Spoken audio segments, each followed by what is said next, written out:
ख्रिस्तामधील सर्वांना सलाम. आमच्या तारणाऱ्या जिवंत आणि गौरवी प्रभू येशू ख्रिस्ताच्या नावात विश्ववाणी परिवाराकडून आम्ही मार्गाकरिता प्रकाश कार्यक्रमात आपले सहर्ष स्वागत करीत आहोत.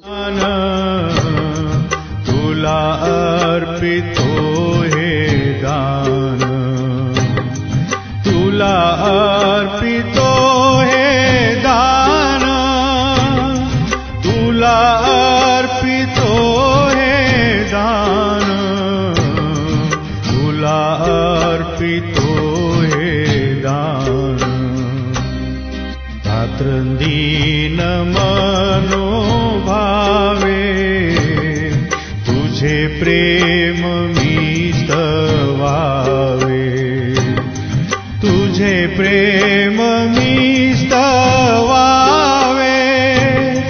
तुझे प्रेम मी स्तवावे, तुझे प्रेम मी स्तवावे. मनाऊ कळी फुटावी, आता प्रेरणा मिळावी, आता प्रेरणा मिळावी, आता प्रेरणा मिळावी, आता प्रेरणा मिळावी.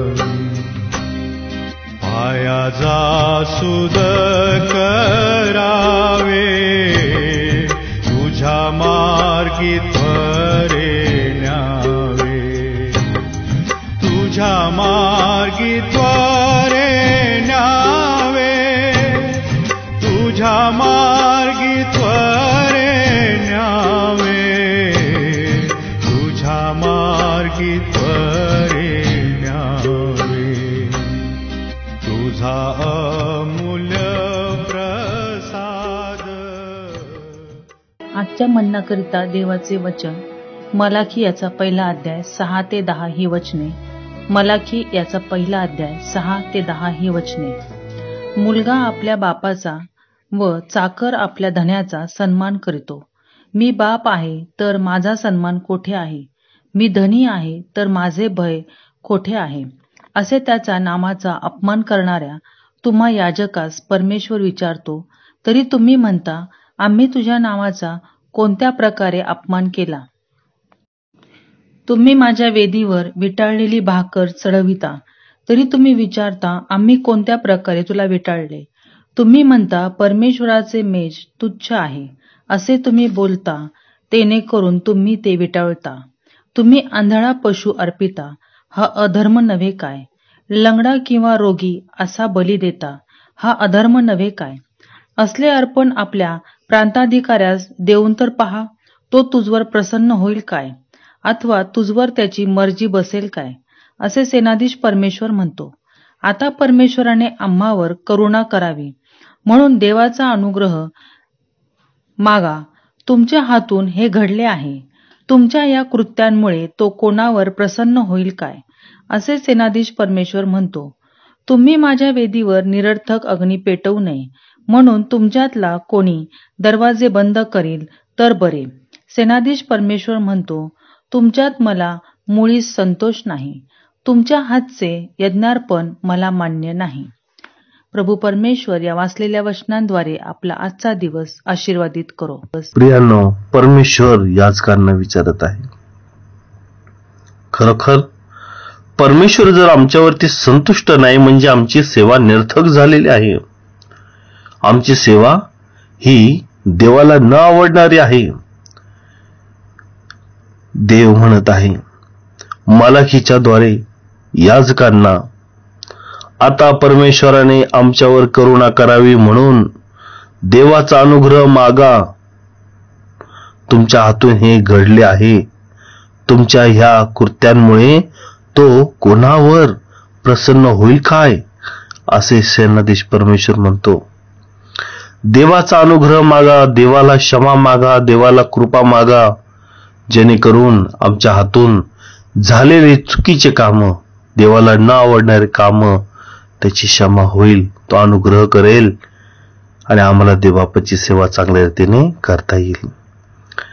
आमच्या सेवेतून देवाला संतोष होणं आवश्यक आहे.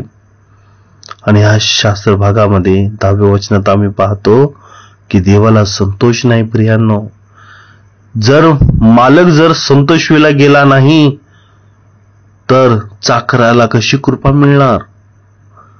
चाकराची सेवा व्यर्थ झाली, त्याला कोणत्याही प्रकारे लाभ भेटणार नाही.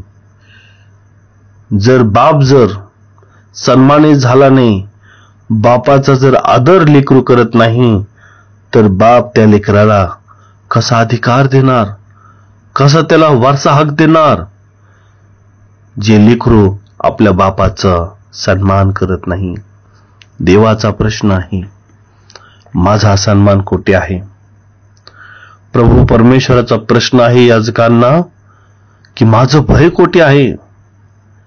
होय प्रियांनो, आम्ही देखील देवबापाचे लेकरे ह्या नात्याने प्रभूने दिलेली सेवा नम्र भावने विश्वासुरित्या करायला पाहिजे आहे.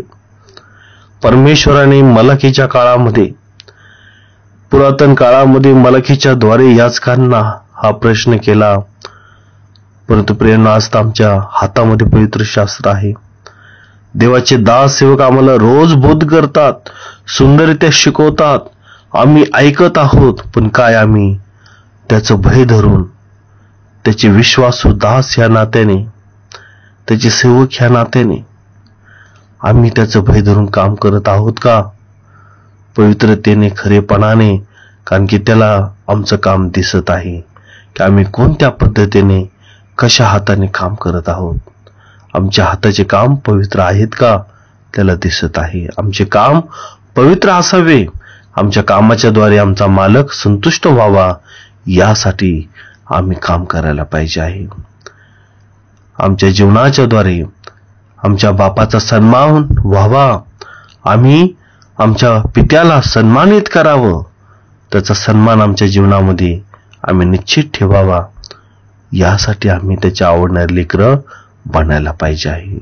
आमचा पिता महान आहे, आमचा धनी महान आहे की त्याने आतापर्यंत सहन आम्हाला केलेला आहे.